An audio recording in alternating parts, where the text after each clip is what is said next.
Assalamualaikum and a very good morning. Thank you for tuning in to IIUM FM, your campus radio. I'm Najwa Nordin and this is our 9th episode of Financial Fit Stop with the topic Retired Rich, Retired Broke. Why Malaysians cannot afford to stop working. Joining me is the chairman of the International Development Committee for the Malaysian Financial Planning Council, MFPC, Sir Anuar bin Shuib, who is also a registered financial planner, RFP, and a chartered financial consultant. Assalamualaikum, sir. Waalaikumsalam warahmatullahi wabarakatuh. Welcome to IMFM. Yeah, thank you for the invitation. Yep. Yeah. We are also delightful to have you here. And now, sir, we currently in Malaysia, we have several key institutions for retirement savings and also social security, like the Employees Provident Fund, EPF, the Retirement Fund Incorporated, KWAP, the Social Security Organisation, SOCSO, and also the Supplementary Private Retirement Schemes, which is PRS. So to kickstart our discussions, could you briefly explain how Malaysians' retirement system works? Okay. Yeah, if the name you mentioned just now, like EPF, KWAP, SOCSO, and PRS, yes, that's the broad base that what we have right now. And if you look at it, we are also following what being stated under the United Nations, whereby we got to ensure that we have a safety net for all Malaysians. So these four names that you mentioned just now among the items that are being used as our safety net. Yes. Because we're looking at the end of it in any countries, whatever, whichever country that you go, the last resort will be the government. So that's why by having these multiple names that you mentioned just now, which they are playing a different game or different responsibilities, where we are talking about the EPF, which is for private sector, KWAP, which is for the government servant, and SOCSO, which for the anyone who are working, and they to make sure that they when accident happen and etc. they are protected. So and whereby the PRS, the last one that you mentioned just now, which mean private retirement scheme, which offer more flexibility compared to the others, whereby the other three are compulsory. And the PRS is a very optional basis among all the four that you mentioned earlier. Yeah. Okay. So I mean that's about it anyway. Among these four, the three are compulsory. Yeah. Only one optional. Yeah. That anyway, at least it gives you option to let's say, for example, anyone that already participate in EPF and they wanted to add up for because they may be thinking that whatever they contribute to EPF may not be enough, so they can add up in PRS program too. Yeah, and on the EPF also, if you look at it, there are tax benefit given by the government as a motivation or incentive to make sure that the employee contribute towards the EPF or Employee Provident Fund. The incentive also given to the employer and also for employee to participate in this program. And there are minimum deduction or minimum contribution required by the employer and employees. Yeah? So that's whereby it is compulsory to contribute those minimum. But anyway, they can go further than that. Means to say that if they wanted to contribute more than that, they still can contribute and still get the benefit or tax benefit that are given by the government. And tax benefit given by the government is not only to the employer but also to the employee to contribute to EPF, yeah, above whatever the compulsory amount needed. Whereby the KWAP is something that we always saw that it will appear in the government's budget every year, which is responsibility of the government to make sure that they put enough money to be managed by KWAP or Kumpulan Wang Amanah Persaraan, yeah, then which is for the government civil servants, and the SOCSO is for the others, everybody that working. Doesn't matter whether you're working on your own or either you're working with your employer, to make sure that if accident happen during your working, and now they're going to increase to make sure that it's covered 24/7, which is much better, right? So these are the things that are happening, and whereby the PRS is for, because we're looking at if you can contribute more and you still get the tax benefit, so why not you go for more, right? So that's where PRS come into picture, and at the same time PRS allow you to select what kind of investment that you wanted to, so compared to the others, KWP and EPF, you are not selecting your own, because it is managed by EPF and KWP APXF, whereby PRS, it is you can choose on your own, but anyway, if you don't know how to choose, you can just select auto, whereby it will be done for you based on your age, so proper risk profiling selection will be done for that particular purpose. Okay, so does SOCSO include protection for example, like gig workers? Oh, okay, great. When you mention SOCSO, yes, it apply for everybody.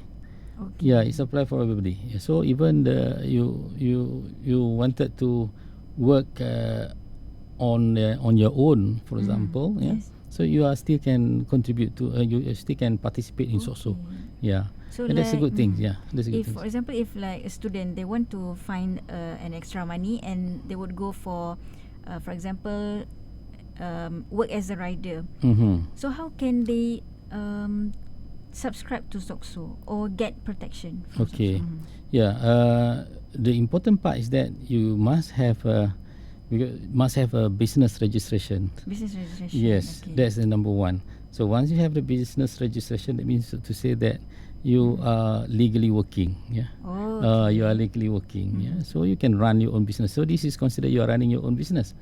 So when you're running your own business, that means you can contribute to SOCSO. Okay. So then SOCSO will give the protection. How can the youngsters claim for the protection? Okay. For example, when you're talking about the claim, must be based on your income. So whatever it is that the income that you're getting, so that's the amount that you can claim. You cannot claim more than your whatever you are earning. Meaning that we will get like 100% of our income. It must be, for example, let's say you are earning per week of maybe can say 200 ringgit per week or 500 ringgit per week, and that's the amount that you're allowed to claim, for example. Okay. Alright, so before we get into the challenges to the retirement system, let us take a short break and come back to IMFM, your campus radio. Welcome back to IMFM, your campus radio. I'm Najwa, your host for the Financial Fit Stop show this morning. And we have our 9th episode with the topic of Retired Rich, Retired Broke. Why Malaysians can afford to stop working. And we still have the chairman of the International Development Committee for the Malaysian Financial Planning Council, MFPC, Sir Anuar bin Shuib. So now that we have known about the overview of Malaysians' retirement landscape, we want to shift our focus on some of the challenges that the system has gone through, which is the COVID-19 pandemic outbreak. And after COVID-19, many Malaysians were, or even during the COVID-19, they are forced to withdraw their EPF savings just to survive the outbreak. So looking at the long-term impact to this, does this situation reveal a deeper flaw in our current retirement system?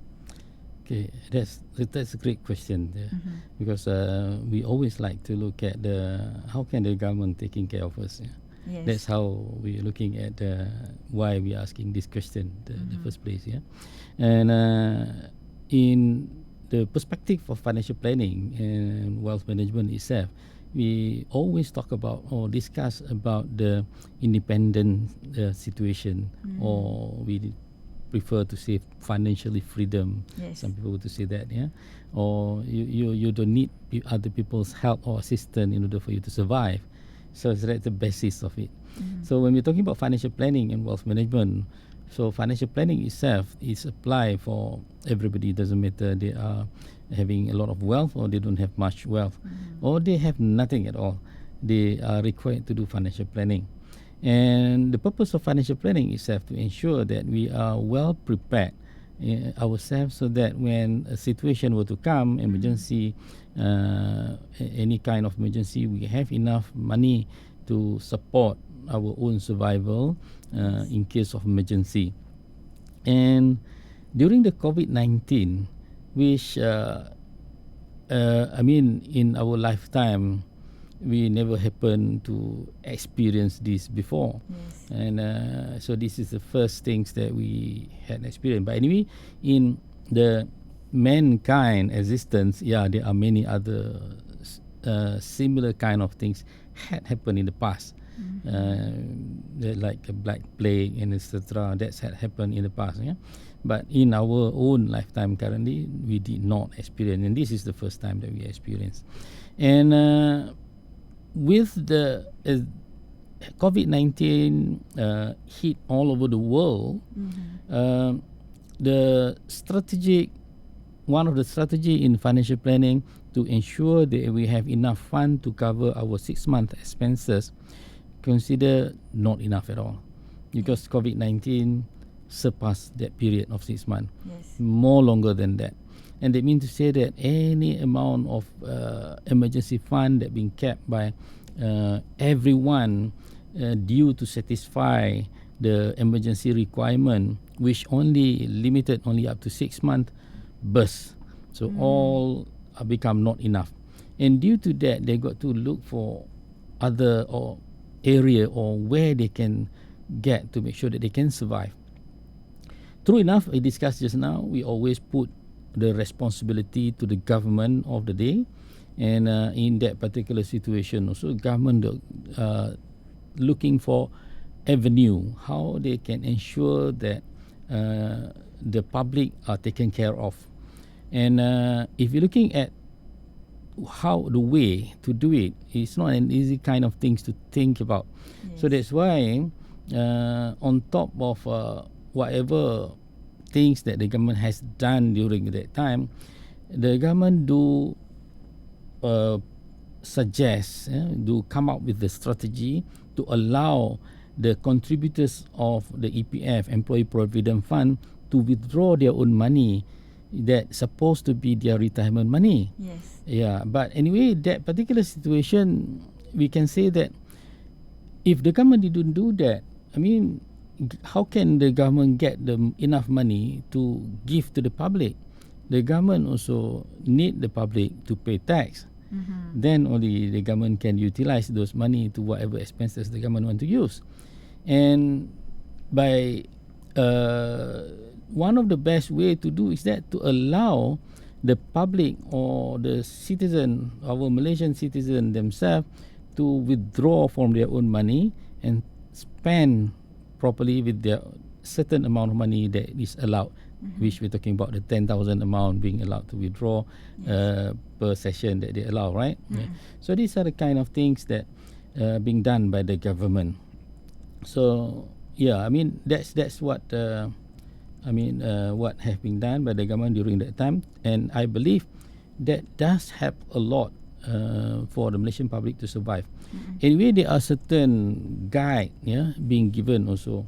For example, in financial planning strategy, we always advise that if whoever during that time doesn't need to withdraw that money, do not withdraw. So that's why I always emphasize to people, to the public at large, because that is your future money. By withdrawing the future money, that means you will not have enough money when you retire. And due to this particular action that being done, yes, I can say about more than 70% of the Malaysian public now do not have enough money to retire. That's the implication of it. It's a lot. Yeah. And okay, so you mentioned just now that with the for example, the pandemic outbreak now has surpassed the 6 months emergency period, we would say. So do you think there is a need to move the threshold from 6 months to more than 6 months? Because just now, I mean, from what we have been taught in the financial planning industry, the consideration are given between 3 months to 6 months, right? Yeah. Okay. When we're looking at the financial planning strategy, we always emphasize on the normal situation. Okay. Yeah. So what happened during the COVID-19 is outside of the normal situation. So if you wanted to increase that number, you're talking about maybe you wanted to have reserve for 2 years, which may not be practical for us to do that. Yeah. Even we are talking about the government itself also, we do not have that kind of reserve on our own also as the government. Okay. So how can, as individuals, so we wanted to put into the financial planning strategy for everyone to do that. Yeah, I mean it may not be practical, but anyway there are some people doing that. Yeah, so that's why during the COVID-19 there are some people, they don't need to even withdraw the EPF because they have more than 6 month reserve that they have. But on what we are sharing with the public, to emphasize the public to do that, I mean we cannot propose for them to do, I mean, for 2 years reserve. Yes, but if they can, that is the best. That is better. But normal things that we teach or we share with the public, we emphasize the public to do, is only still, even though past COVID experience, we only stick to still 6 months because that's a normal. Yeah. So it depends on the individual financial planning, right? Yeah, it's individual person. If they wanted to save more, much better. Yeah. And with Malaysians now, there are reported projection or forecast that we are living longer, and also with the medical costs rising faster than the inflation. So how should our retirement planning adjust to these changes? Okay, we are talking about medical costs and going up. Yeah, I mean among the reason why it goes up on the macro level, it is because there are many private equities are coming into the business and taking over those business, and those private equities or privately owned investment firm, they are looking for profit. So when they acquire pharmaceutical companies and etc., what they'll do is that they raise up the price of the pharmaceutical products, even thousands% higher, so to increase the profitability of their stakeholders or their shareholders or their investors. Yeah? So this is what they've been doing, and this is what make the cost of medical become very, very expensive right now.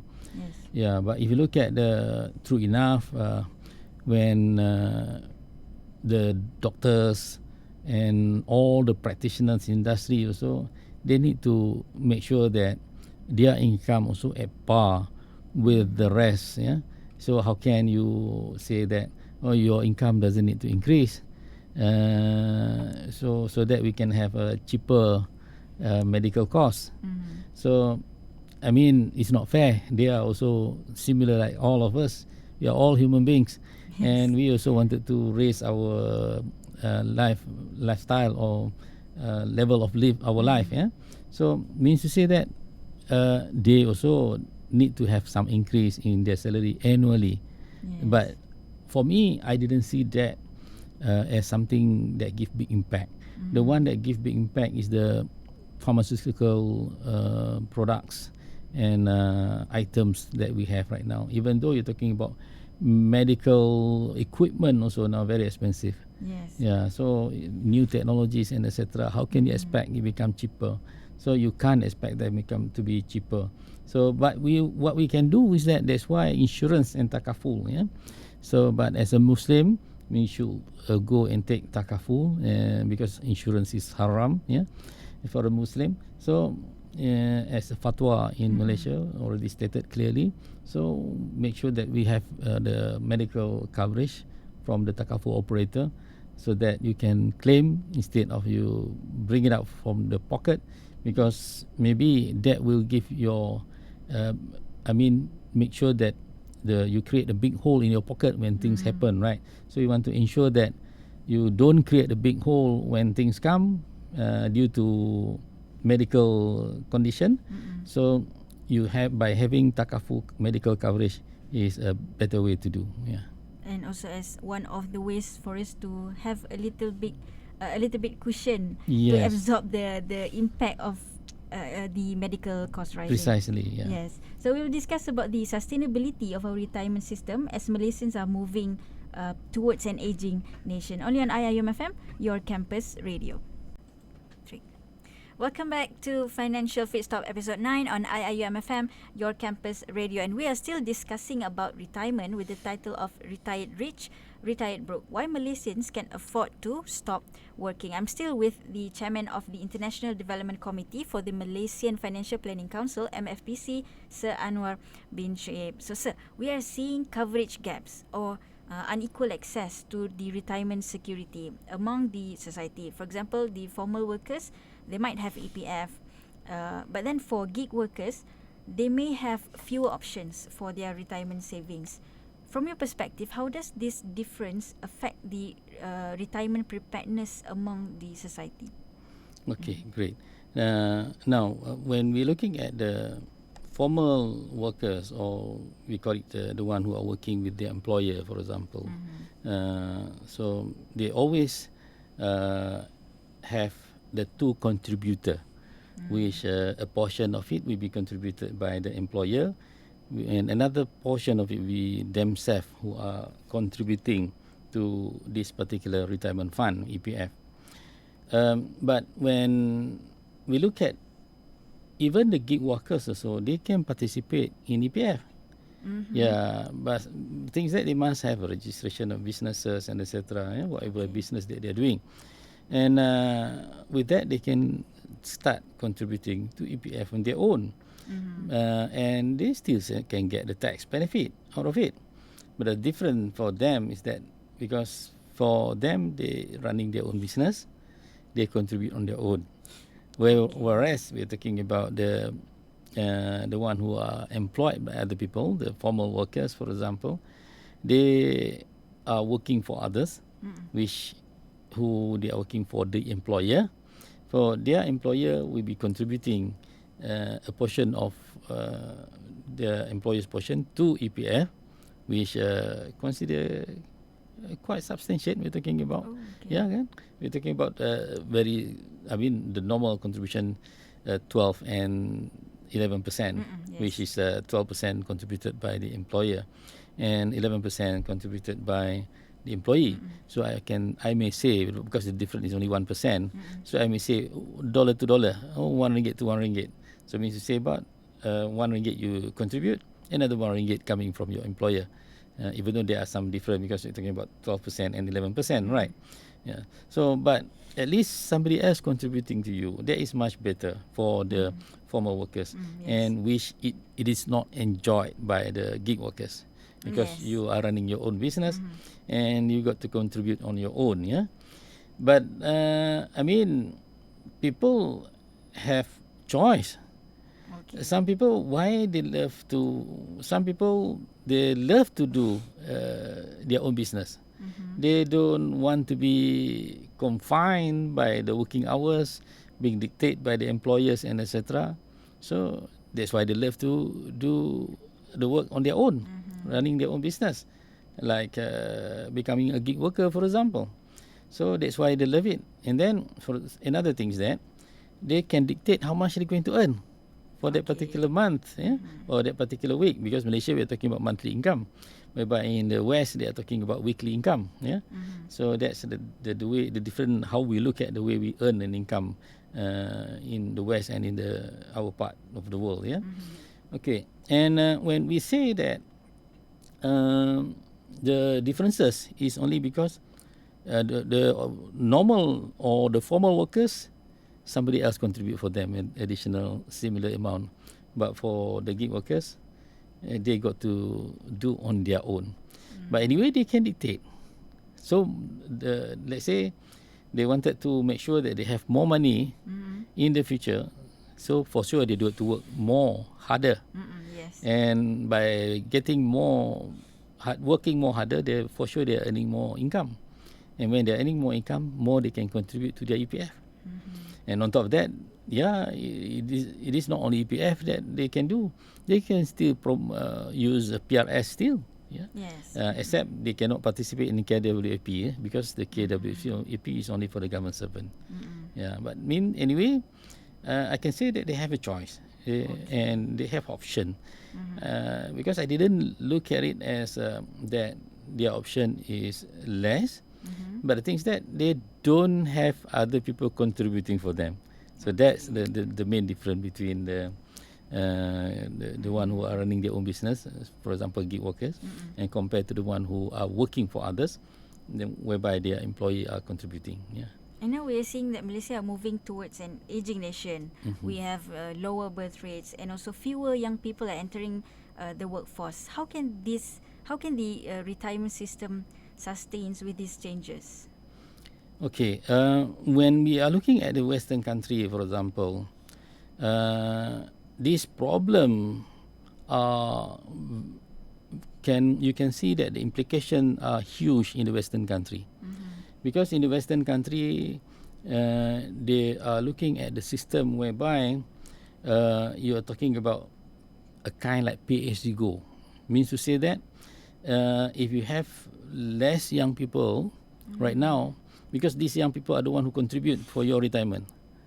Yeah, so this is what happening in the West. Yeah, but for us, the one that we have that is only for the government servant.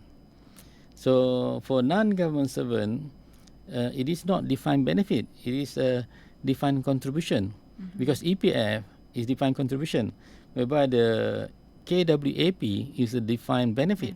So for us, we are having a defined contribution like EPF. So we are not really exposed to the kind of challenge that the Western countries are facing. So luckily, because we have our practice with the EPF, we are only focused on the defined contribution. So it's up to individual person to dictate how much they wanted to save, to ensure that when they become older person, so older you, older me, yeah, so we become self-sustained. We got to make sure that we have enough money to survive and etc.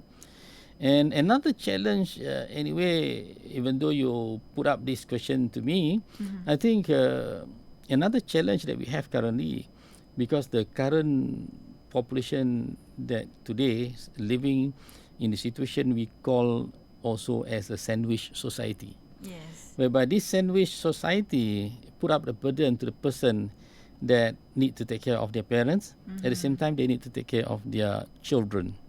So that's why we call sandwich. Yeah? So in between there. So you are crammed in between your parents and also your children, which you need to take care of your future children's education. Yes. And at the same time, your parent will need to spend more money for their medical costs and long-term care and etc.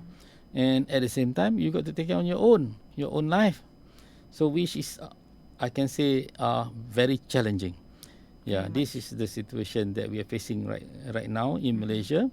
But anyway, you have no choice. You got to plan, and we're talking about low birth rate. It's not only Malaysia. It is a global challenge. Everywhere we got low birth rate, and there are certain nations that emphasize. They have certain strategy whereby they reward the one who are having more children. Yeah, so even China have that. Yeah, you can see because they have a very their population are decreasing. Yeah, so that's why they are going with that. And not only that, other countries also doing that. Yeah, to increase their population.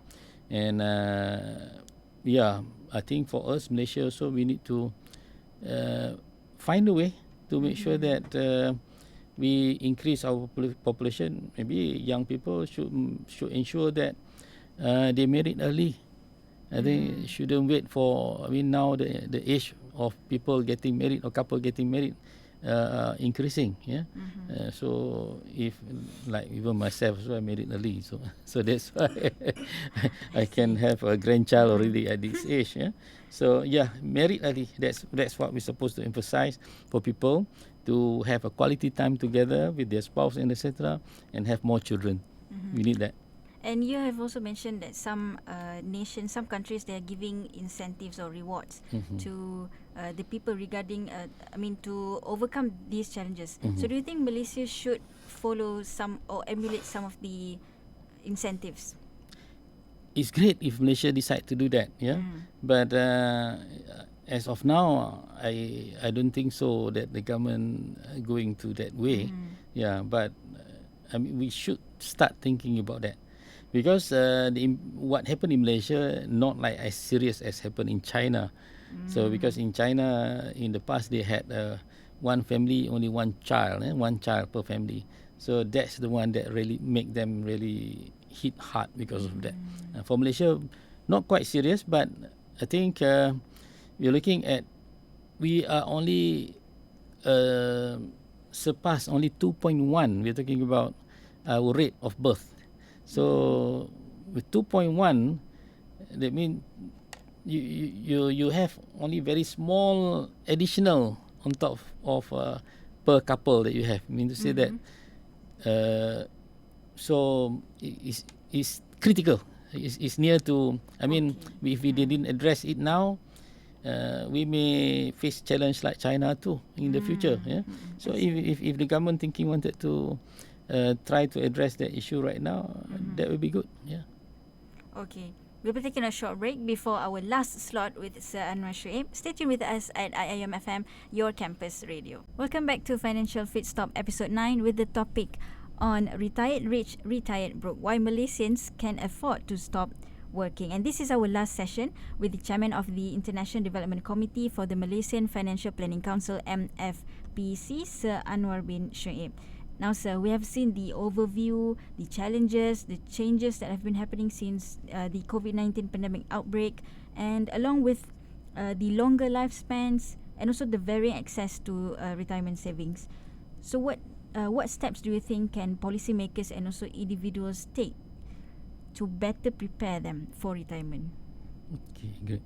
Now, if you look at it during the session when the COVID-19 hit us, among Malaysians, there are some are prepared with the 6-month emergency fund for themselves, but still majority do not have that. Yes.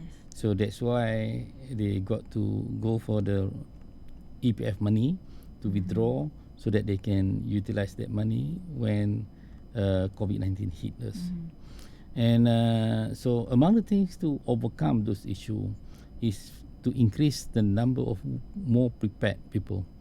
They mean to say more people will have more 6-month amount of money needed. So that will increase the level of readiness. We're talking about more people will have more money. So it will reduce the amount of withdrawal that they need to do from their future money, which is talking about EPF money. And other than that, since it had happened to us, and people who got hit with the COVID-19 already spent their EPF money. So when they already spend the EPF money, means to say that they got to accumulate more right now, and they got to accumulate it fast to get themselves ready when they retired. They have those money. So what the government can do, and this also they need to look into many angles too, because we are talking about tax adjustment and etc. And whereby the government can offer tax benefit if you're talking about if you wanted for the public, Malaysian public or Malaysian citizens or Malaysian workers, to contribute towards their retirement, to give more tax incentive. True enough, the government did some. For example, the PRS also being extended the tax benefit for the private retirement scheme contribution, and that's a good thing that government already has done. Maybe to offer even better than that, more than that, another furthermore incentive to be given, so that but it must be tied to the retirement fund. It cannot, the government cannot simply give the tax benefit if the money is not being put into the retirement fund. For example, some people will say, I wanted to save money in my unit trust fund. So I wanted to use that unit trust fund for my retirement. But that particular unit trust fund, if not under PRS, that means it is not qualified lah. So because it can be only for the to make sure it's only go to the retirement fund, which is only what we have right now is PRS and EPF. So these are the two that we can do. It can be either increasing the amount or quantum and etc. to have a tax benefit. So these are among the things that the government can do. Anyway, we always put everything to the government, but I would like to pull back to ourselves. We can do our own. For example, like the EPF contribution that being given to allow. This again maybe the employer. So the employer mostly they only contribute about 12% to their employee. So when they contribute 12%, they still can contribute another 7%, which is 19%, and still get the tax benefit. So maybe on top, if you're talking about the government to do something, what about the employer? Why not the employer also try to do something for the employee? And by normally, if the employer are good with the employee, you will be able to retain this good employee longer with you. So these are again,